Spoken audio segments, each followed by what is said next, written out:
La lista era parte de un plan. Lola sospechaba que su vida había sido demasiado larga, tan simple y liviana que ahora carecía del peso suficiente para desaparecer. Había concluido, al analizar la experiencia de algunos conocidos, que incluso en la vejez la muerte necesitaba de un golpe final, un empujón emocional o físico, y ella no podía darle a su cuerpo nada de eso. Quería morirse, pero todas las mañanas inevitablemente volvía a despertarse. Lo que sí podía hacer, en cambio, era organizarlo todo en esa dirección, aminorar su propia vida, reducir su espacio hasta eliminarlo por completo. De eso se trataba la lista, de eso y de mantenerse focalizada en lo importante.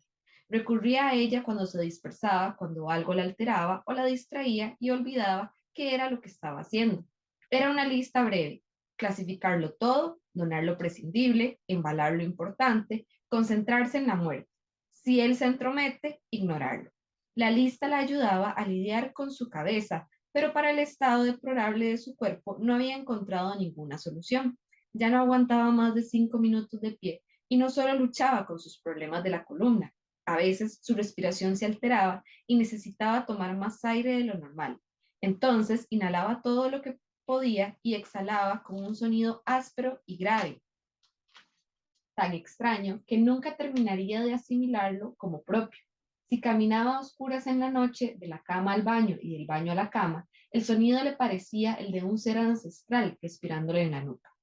Nacía en las profundidades de sus pulmones y era el resultado de una necesidad física inevitable. Para disimularlo, Lola sumaba a la exhalación un silbido nostálgico, una melodía entre amarga y resignada que había ido asentándose poco a poco en ella. Lo importante está en la lista, se decía a sí misma, cada vez que el desgano la inmovilizaba. Todo lo demás le daba igual. Desayunaban en silencio. Él preparaba todo y lo hacía del modo que a Lola le gustaba: tostadas de pan integral, dos frutas cortadas en trozos pequeños, mezclados y vueltos a dividir en una porción para cada uno. En el centro de la mesa, el azúcar y el queso blanco, junto a la taza de café de ella, el dulce de naranja bajo en calorías junto al café de él, el dulce de batata y el yogur. El diario era de él, pero las secciones de salud y el bienestar eran para ella y estaban dobladas junto a su servilleta para cuando terminara de desayunar. Si ella lo miraba con el cuchillo de untar en la mano, él le acercaba el plato con tostadas. Si ella miraba fijamente alguna zona particular del mantel, él la dejaba estar porque sabía que algo más estaba pasando, algo en lo que él no podía entremeterse. Ella lo miraba masticar, sorber el café, pasar las páginas del diario. Le miraba las manos, ya tampoco masculinas, blancas y finas, las uñas limadas con prolijidad, el poco pelo que le quedaba en la cabeza. No llegaba a grandes conclusiones ni tomaba decisiones al respecto, solo lo miraba y se recordaba a sí misma datos concretos que nunca analizaba. Hace 57 años que estoy casada con este hombre. Esto es mi vida ahora. Cuando terminaban el desayuno, llevaban las cosas hasta la pileta.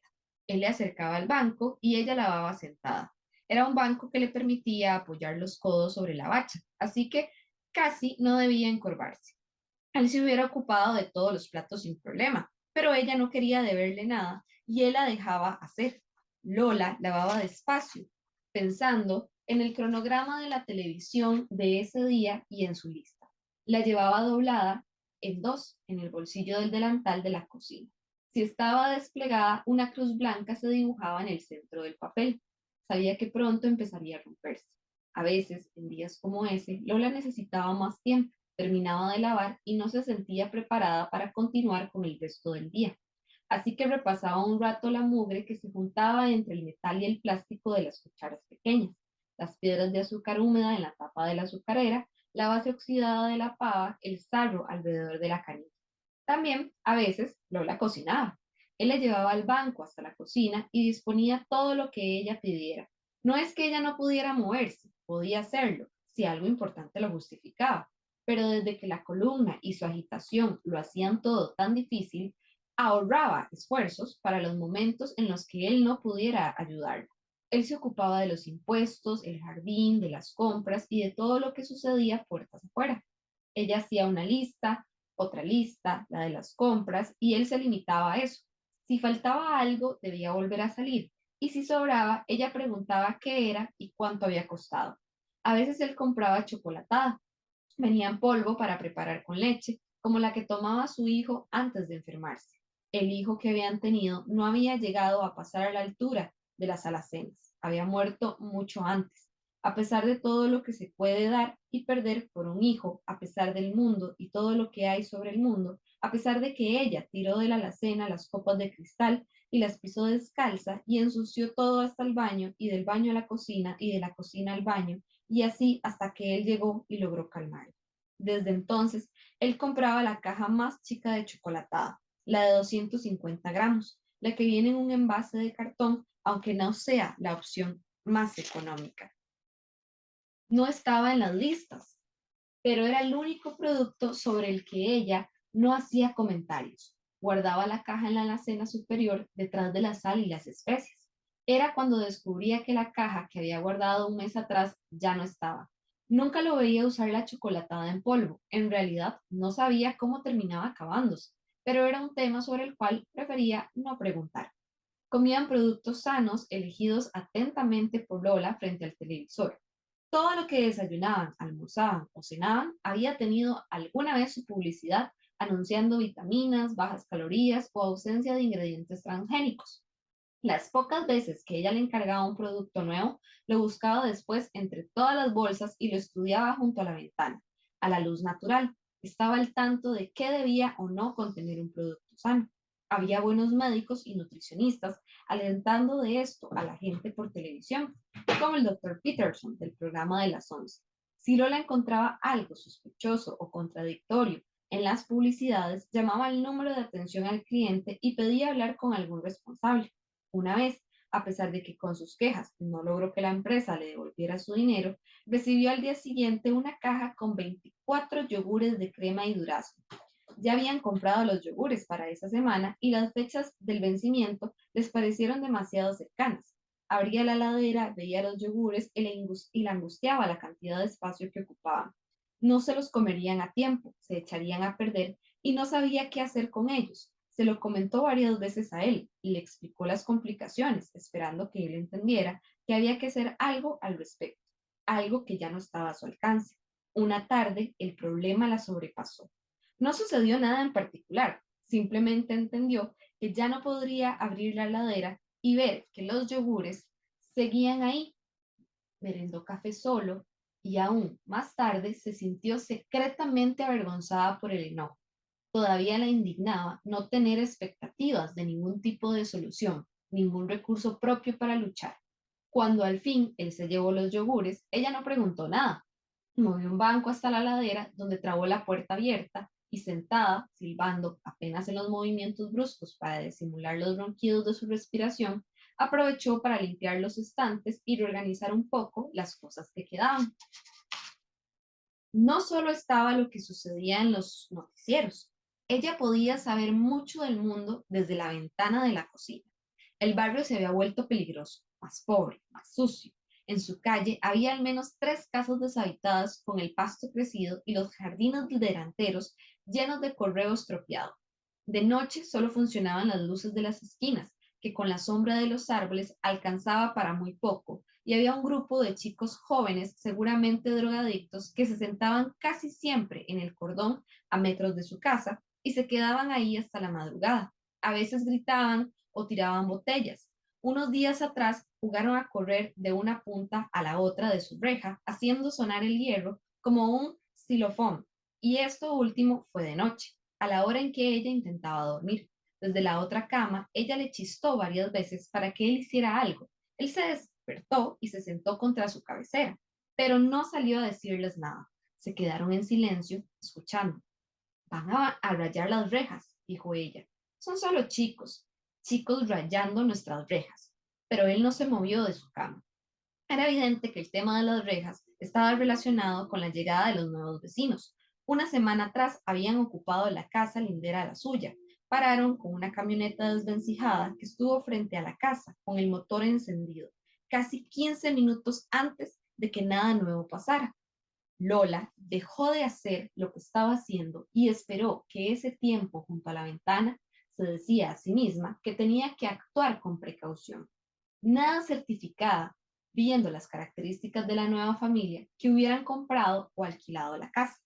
Al fin se abrió una de las puertas de la camioneta. Lola soltó un largo silbido y sintió un disgusto amargo, como si frente a la larga duda entre arruinarle o no el día, finalmente hubieran optado por hacerlo. Se bajó una mujer delgada. Viéndola de espaldas, pensó si no se trataría de una adolescente, porque llevaba el pelo largo y suelto y vestía muy informal. Pero cuando la mujer cerró la puerta, descubrió que tendría unos 40 años. El motor se apagó y la misma puerta volvió a abrirse. Bajó un chico de unos 12, 13 años y del otro lado un hombre fornido vestido con un mameluco azul. No tenían muchas pertenencias, quizá la casa ya estaba amueblada. Alcanzó a ver dos colchones individuales, una mesa, 5 sillas, ninguna haciendo juego, y una decena de bolsos y valijas. El chico se ocupó de las cosas sueltas, la mujer y el hombre movieron el resto, comentando a veces cómo descargar y mover las cosas hasta que la camioneta quedó vacía y el hombre se alejó sin despedirse, haciendo apenas un gesto con la mano antes de subir la ventanilla. Esa noche, Lola intentó hablar con él, hacerle entender el nuevo problema que esta mudanza significaba. Discutieron. ¿Por qué sos tan prejuiciosa? Porque alguien tiene que llevar los pantalones en esta casa. Detrás de la casa de Lola, el jardín se elevaba un poco hacia el fondo. Él había hecho una división en los últimos metros del terreno y había plantado ahí 2 ciruelos, 2 naranjos, un limonero y hecho una pequeña huerta con plantas de especias y tomates. Pasaba algunas horas de la tarde ahí. Ella se asomó desde la ventana de la cocina para llamarlo y lo vio agachado junto al cerco de madera que dividía su terreno del de los vecinos. Conversaba con un chico que lo escuchaba desde el otro lado. Podría ser el nuevo vecino, pero no estaba segura. Era difícil precisarlo desde donde ella estaba. Esa noche, durante la cena, esperó a que él aclarara espontáneamente la situación. Era algo nuevo y todo lo nuevo debía ser mencionado. Le correspondía a él hacerlo y la cena era el momento adecuado para eso. En la noche, el televisor estaba apagado y Lola preguntaba qué tal tu día. Así que Lola esperó. Escuchó la ya conocida historia de la amiga de póker que él solía encontrarse en el banco, escuchó un comentario sobre el supermercado y eso que él sabía que, desde el incidente que ella había tenido la última vez que pisó ese lugar, ya no quería ni oír hablar de nada relacionado con ese infierno. Escuchó el problema del corte de calles en el centro por el asunto de las cloacas y la opinión previsible que él tenía sobre casi todas las cosas. Pero él no dijo nada sobre el chico y ella pensó en la posibilidad de que no fuera la primera vez que sucedía ese encuentro en el fondo de la casa. Y esto la alarmó. Estuvo unos días atenta y descubrió que era el chico el que corría hacia él, apenas él salía al jardín y no viceversa. Verlos juntos la hacía sentirse incómoda, como si algo no estuviera bien, como si los 24 yogures de crema y durazno estuviesen ocupando la heladera. Una tarde, el chico pasó del otro lado y se sentó en una banqueta mientras él seguía trabajando en la huerta. Una banqueta de ellos. El chico habló y los dos se rieron. Una vez, estando ahí junto a la ventana, detrás de la cortina, ella recordó la chocolatada y se sobresaltó. Pensó que algo podía estar escapándose, algo en lo que no había pensado hasta entonces. Fue hasta la cocina, abrió la alacena, volvió la sal y las especies. La caja de chocolatada estaba abierta y no quedaba demasiada. Pensó en sacarla y se dio cuenta de que no era una acción tan simple. La cocina era su territorio. Todo en la cocina estaba organizado bajo sus directivas y era la zona de la casa en la que tenía control total. Pero la chocolatada era un producto diferente. Tocó el dibujo del paquete con las manos y miró hacia el jardín trasero. No pudo hacer más que eso. No entendía muy bien el sentido de lo que estaba haciendo. Cerró la alacena y tras de sí la puerta de la cocina. Fue hasta el living y se sentó en el sillón. Todo sucedió despacio, pero tan rápido como su cuerpo fue permitiendo cada movimiento. Con las manos en los bolsillos, acarició la lista. Era bueno saber que seguía ahí. A veces, si el clima era lo suficientemente seco y templado, ella salía al jardín delantero a verificar el estado de las alegrías del hogar, los farolitos chinos y las azaleas. Él se ocupaba del riego general de la casa. pero los canteros del jardín eran los que más se veían desde la calle y necesitaban un cuidado especial, así que ella hacía un esfuerzo y controlaba las flores y la humedad de la tierra. Esa mañana, la mujer y el chico pasaron por la vereda. La mujer la saludó con un gesto de la cabeza, pero Lola no se animó a contestar. Se quedó de pie mirándolos pasar, cargados con sus abrigos y sus mochilas. Necesitaba evaluar esta nueva situación, el problema que supondría ahora salir a revisar las plantas en ese horario, la posibilidad constante de intromisión. Necesitó más aire. Respiró profundamente y luego silbó, controlando el ritmo tal como el médico le había enseñado. Regresó a la casa, cerró con el pasador y se dejó caer en su sillón. Sabía que era una situación peligrosa. Se concentró en el ritmo de su respiración, en aletargarlo, y un segundo después tanteó bajo su cuerpo el control remoto y encendió la tele. Además de todo, pensó que tenía que seguir avanzando con su lista. Tenía que seguir clasificándolo y embalándolo, y no le quedaba demasiado tiempo. Sabía que se iba a morir. Se lo había dado a entender a la señora de la rosticería cuando llamaba para hacer su pedido las noches que no tenía energías para cocinar. También lo había conversado con el sodero cuando traía el repuesto de 5 litros de agua mineral para el dispenser de la cocina. Les explicaba por qué respiraba de esa forma, el asunto de la oxigenación pulmonar y los riesgos y consecuencias que esto acarreaba. Una vez le mostró al sodero su lista y el hombre pareció impresionado, pero algo no funcionaba. Todo seguía adelante. ¿Por qué, si sus intenciones eran tan claras, su cuerpo volvía a despertarse cada día? Era algo insólito y cruel, y Lola empezaba a temer lo peor, que la muerte requiriera un esfuerzo para el que ella ya no estaba preparada. Unos años atrás, cuando todavía ella era la que se ocupaba de ir al supermercado, había encontrado en la góndola de perfumería una crema para las manos que casi no dejaba residuos. Realmente traía algo de aloe vera, podía olerlo cada vez que la destapaba. Le había llevado un tiempo testear otras marcas y dinero. Ahora a él le encargaba otra crema, una que costaba menos de la mitad y que era bastante mala. Podría haber pedido que comprara la otra sin dar explicaciones, pero de esa forma él sabría que alguna vez ella habría gastado ese dinero en una crema. Cosas así eran las que a veces añoraba, porque no volvería nunca más al supermercado, por más que él en la cena, sabiendo perfectamente que ella detestaba escucharlo, insistiera en hablar de eso.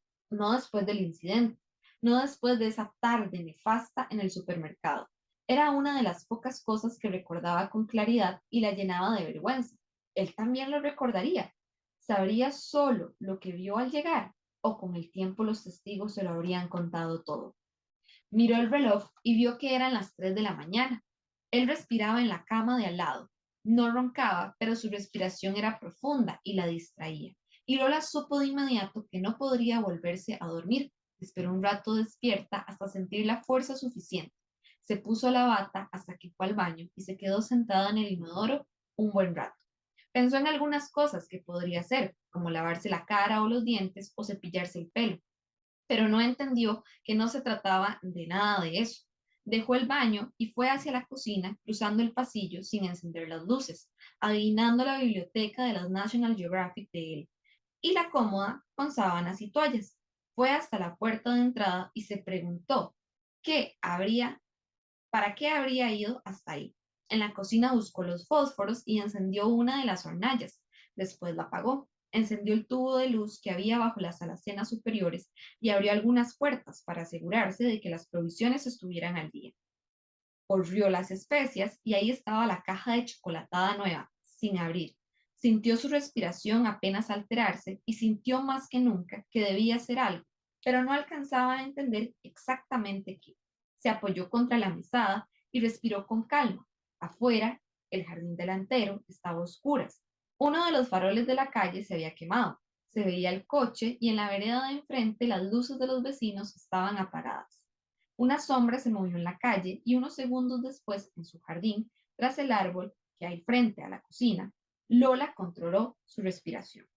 Dio un paso rápido hacia atrás, estiró su mano hasta la pared y apagó la luz. Su cuerpo respondió a esta emergencia con agilidad y sin dolor, pero optó por no reparar en esto. Se quedó quieta en la oscuridad, atenta al árbol. Esperó hace un rato, soltando cada vez más su respiración, hasta que volvió el silbido y se convenció de que no había nadie fuera. Entonces vio tras el tronco negro del árbol, a contraluz, a alguien que intentaba mantenerse escondido. Había alguien sin duda y ella estaba sola en la cocina, con su cuerpo y su respiración a cuestas, mientras él dormía plácidamente. Se quedó pensando en esto un momento, tan cerca de la chocolatada que podría alcanzarla sin mover sus pies. Así se le ocurrió que podría ser el chico de al lado. Abrió un poco la ventana. El perro de enfrente ladró tras la reja. El tronco negro se quedó inmóvil unos segundos. Dio 5 pasos hacia atrás, hasta la puerta de la cocina, desde donde todavía veía el árbol. Levantó el tubo del portero eléctrico y apretó el botón intercomunicador. Su silbido ronco llegó desde el jardín a través de la ventana. Colgó el auricular y se quedó con la mano temblando sobre el aparato hasta que un rato después el perro dejó de ladrar. El día del incidente del supermercado hacía calor. Hay cosas que Lola ya no recuerda, pero eso lo sabe perfectamente. Se desmayó por el calor, no por lo que había pasado. El médico, la ambulancia, todo le pareció una exageración y una humillación evitable. Hubiera esperado que la cajera y la mujer de seguridad, que la conocían desde hace años y que con las que se saludaba al menos 2 veces a la semana, fueran más solidarias, pero miraron en silencio, absortas y estúpidas, como si nunca antes hubieran presenciado algo parecido.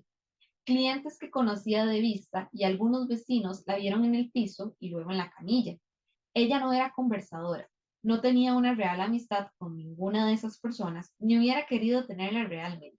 Por eso todo le pareció tan vergonzoso, porque jamás tendría oportunidad de justificarse. Se amargaba si pensaba en esto y la amargaba más recordar los detalles, como cuando cerró los ojos mientras la metían en la ambulancia para no ver cómo la miraban los 2 hombres del camión de reposición. La obligaron a permanecer 2 días internadas para controles de rutina, él y el médico. La sometieron a análisis y exámenes. Nunca le preguntaron su opinión. Se acercaban con sus planillas y sus explicaciones falsamente solicitos, abusando de su tiempo y de su paciencia, facturando con la habilidad la mayor cantidad posible de atenciones médicas. Ella sabía cómo funcionaban esas cosas, pero entonces no tenía ni voz ni voto y todo dependía de él, de su ingenuidad y su obsecuencia. Es verdad que hay cosas que Lola ya no recuerda, pero eso lo recuerda perfecto. Alguien había estado la noche anterior en el jardín de adelante. Ella se lo dijo apenas él despertó.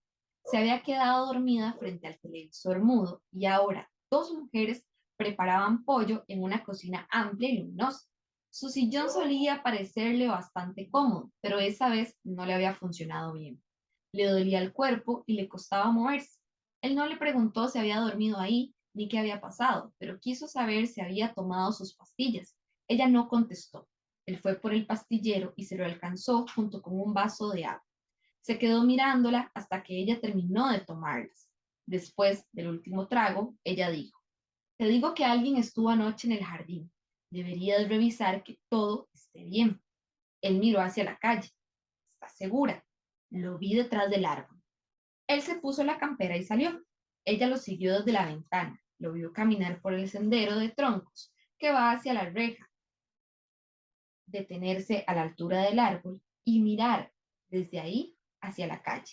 Le pareció que no revisaba con ciencia lo que ella le había indicado. No lo hacía bien y pensó que así había sido toda su vida ese hombre y que de ese hombre dependía ella ahora.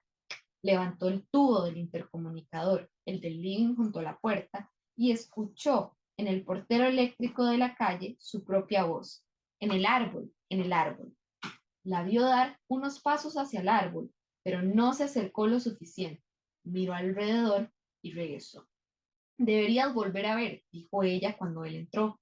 Estoy segura de que vi a alguien. No hay nadie ahora, pero sí anoche, dijo ella, y dejó que sus pulmones silbasen largamente con resignación.